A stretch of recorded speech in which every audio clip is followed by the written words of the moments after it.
पूज्य बड़े महाराज जी एक बार कथा सुना रहे थे अपने एकादश गुरु में। एक गुरु हुए पूज्य सरकार जी।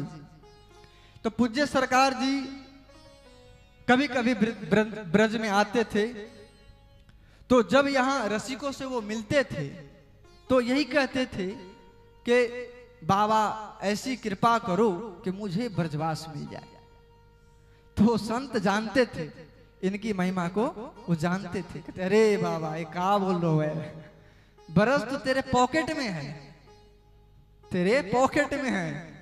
तो कहने का मतलब है कि मन, उनका मन जहां रहेगा, आपका मन जिस समय जहां है वास्तव में आप वही हैं। राधे बाबा एक ग्रंथ लिखे, उसका नाम यह है साधन सुधामाला, सत्संग सुधामाला। तो सत्संग सुधामाला के जो पहली पंक्ति है ना, वो यही है कि जिस व्यक्ति का मन जहां होता है वो व्यक्ति वहीं होता है। और ये प्रत्यक्ष रूप में भक्तमाल में भी दृष्टिगोचर होता है कि एक व्यक्ति थे तो खूब ठाकुर जी के पूजा पाठ करते थे और उनकी बहू भी बहुत भक्ता थी, लेकिन वो मन ही मन भक्त थी, अंदर से भक्त थी। और ये बाहर से पूजा पाठ करते थे लेकिन इनका मन बहुत चंचल था। तो एक दिन की बात, वो ऊपर के कमरे में वो भगवान की पूजा कर रहे थे, पाठ कर रहे थे।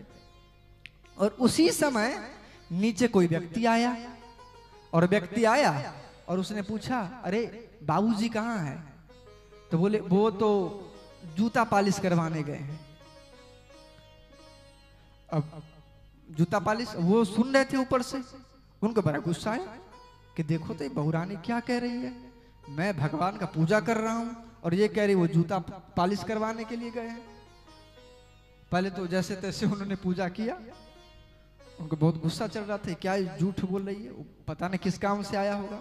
और जब वो ऊपर से नीचे उतरे और बहू से बोला बहू तुमने झूठ क्यों बोला? तो बहू ने कहा सच सच बताइए पिताजी, क्या उस समय आप ये चिंतन नहीं कर रहे थे कि आज सबसे पहले जाके जूता पालिश करवाना है?